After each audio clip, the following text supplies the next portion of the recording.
Shri Dakshinamurthy scientific గృహవాస్తు YouTube ఛానల్కి స్వాగతం. నేను మీ శ్రీనివాస్. ఇక్కడ మనం ఒక గృహ నిర్మాణం సందర్భంగా టెర్రస్ పైన గార్డెన్ అనేది ఇక్కడ ఏర్పాటు చేశామండి.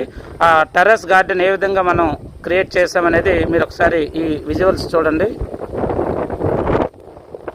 అక్కడ ఇది మనం మొక్కలు వేసుకోవడానికి పైన.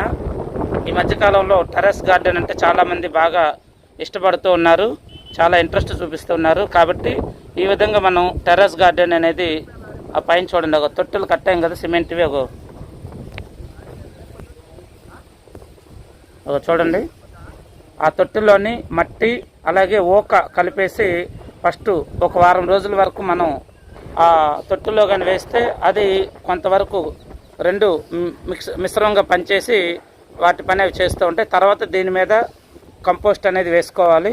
ఈ విధంగా టెర్రస్ పైన గార్డెన్ అనేది ఏర్పాటు చేసుకోవాలి అనుకున్నప్పుడు ముందుగానే మనం ప్లాన్ చేసుకుంటే కనుక, ఎందుకంటే అక్కడ గమనిస్తే చూడండి, ఇక్కడ చూడండి, స్లాబ్ మీద మాత్రం మనం కూర్చోబెట్టకూడదు.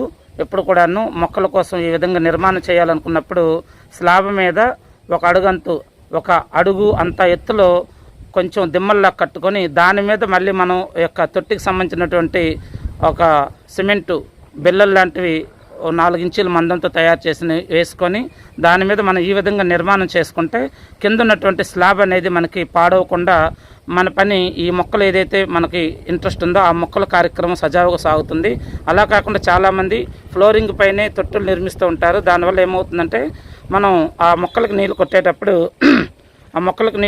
ఆ నీళ్లు ఆ యొక్క ఫ్లోరింగ్ మీద అబ్జర్వ్ అవుతాయి.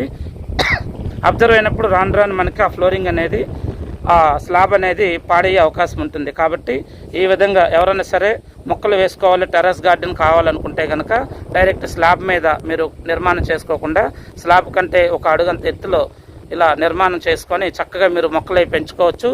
మీకు కానీ టెర్రస్ పైన మంచి స్థలం ఉంటే కనుక చూడండి. ఈ వీడియో నచ్చినట్లయితే అందరికీ షేర్ చేయండి. అలాగే మీకు వాస్తుపరమైన సలహాలు కావాలన్నా, వాస్తు సందేహాలున్నా నాకు ఫోన్ చేయండి. అదేవిధంగా మీ ఇంట్లో వాస్తు దోషాలున్నా, శల్య దోషాలున్నా కూలగొట్టకుండా పడగొట్టకుండా మీ ఇంట్లో తగిన వాస్తు దోష నివారణ పూజలు రెమెడీస్ ద్వారా చేయబడిన, అలాగే ముఖ్యమైతే కానీ కూలగొట్టడం పడగొట్టడం అనేది మేము చేయము, అత్యవసరమైతే తప్పితే.